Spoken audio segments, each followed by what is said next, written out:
நோன்பை பொறுத்தவரையில் உடல் ஆரோக்கியமானவர்களுக்கு தான் அது கடமை. ஜகாத்தை பொறுத்தவரையில் அது வசதியுடையவர்களுக்கு கடமை. ஹஜ்ஜை பொறுத்தவரையில் உடல் ஆரோக்கியமும் வசதி வாய்ப்பும் ஒருஞ்சேர பெற்றவர்களுக்கு தான் ஹஜ்ஜும் கடமை. தொழுகை ஏழைகளுக்கும் கடமை, வசதி உள்ளவர்களுக்கும் கடமை. தொழுகை ஆரோக்கியமானவர்களுக்கும் கடமை, நோயுற்றவர்களுக்கும் கடமை. தொழுகையை பொறுத்தவரையில் நபிகள் நாயகம் ஸல்லல்லாஹு அலைஹி வஸல்லம் அவர்கள் சொன்னார்கள், எல்லோருக்கும் தொழுகை கடமை. நின்று தொழ முடியாவிட்டால் அமர்ந்தாகிலும் தொழ வேண்டும், அமர்ந்து தொழ முடியாவிட்டால் படுத்தாகிலும் தொழ வேண்டும். நோய் ஏற்பட்டாலும் அவர்கள் தொழுதாக வேண்டும், ஆரோக்கியமாக இருந்தாலும் தொழுதாக வேண்டும். பயணத்தில் இருந்தால் எந்த பயணமாக இருந்தாலும் தொழுகை விடுவதற்கு மார்க்கத்தில் அனுமதியே கிடையாது. மாதவிலக்கு பெண்கள் தொழுகையிலிருந்து விதிவிலக்கு, பைத்தியக்காரர்கள் தொழுகையிலிருந்து விதிவிலக்கு, பிரசவ பெண்கள் தொழுகையிலிருந்து விதிவிலக்கு. வேறு எல்லோருக்கும் தொழுகை கடமை. யாரும் தொழுகையிலிருந்து தப்பிக்கவே முடியாது. இந்த உலகத்தில் இஸ்லாமிய சமூகத்தில் ஒரு மனிதன் தொழாமல் இருப்பானேயானால் அவன் ஒன்று பைத்தியக்காரனாக இருக்க வேண்டும். பெண்கள் தொழாதவர்களாக இருக்க வேண்டுமானால் காலமெல்லாம் அவர்கள் விதிவிலக்குடைய பெண்களாக இருக்க வேண்டும். ரசூல் ஸல்லல்லாஹு அலைஹி வஸல்லம் அவர்கள் எல்லா நிலைகளிலும் அந்த தொழுகையை நீங்கள் பேணியாக வேண்டும் என்றார்கள்.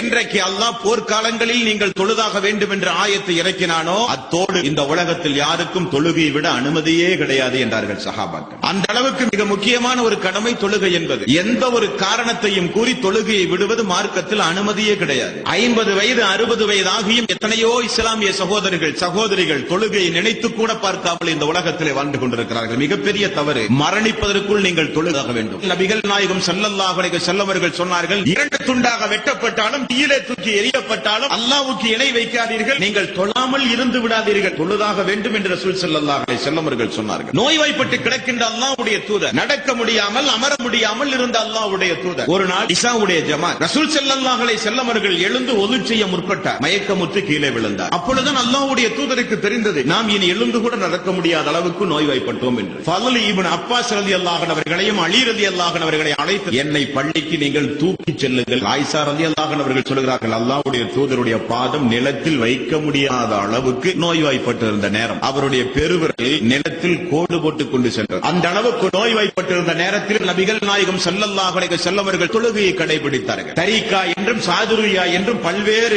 ஆன்மீகவாதிகள் இன்றைக்கு மனித சமூகத்திலே புறப்பட்டிருக்கிறார்கள். நாங்கள் தொழ வேண்டிய அவசியம் இல்லை, எங்களுள் அல்லாஹ் புகுந்து விட்டார். நாங்கள் பார்க்கிற பார்வை அல்லாஹ், பிடிக்கிற கை அல்லாஹ், நடக்கின்ற கால் அல்லாஹ். ஆகவே நாங்கள் தொழ வேண்டிய அவசியம் இல்லை. மார்க்கத்தில் நாங்கள் பூரணம் அடைந்தவர்கள் என்று சொல்லுகிறவர்களும் இந்த மார்க்கத்தில் உண்டு. ஆனால் நபிகள் நாயகம் ஸல்லல்லாஹு அலைஹி வஸல்லம் அவர்கள் மரண நேரத்தில் கூட மக்களால் தூக்கி வரப்பட்டு ஜமாத்தோடு தொழுதார் என்றால் தொழுகையினுடைய முக்கியத்துவத்தை நீங்கள் புரிந்து கொள்ள வேண்டும் என்பார்ந்த சோர்களே.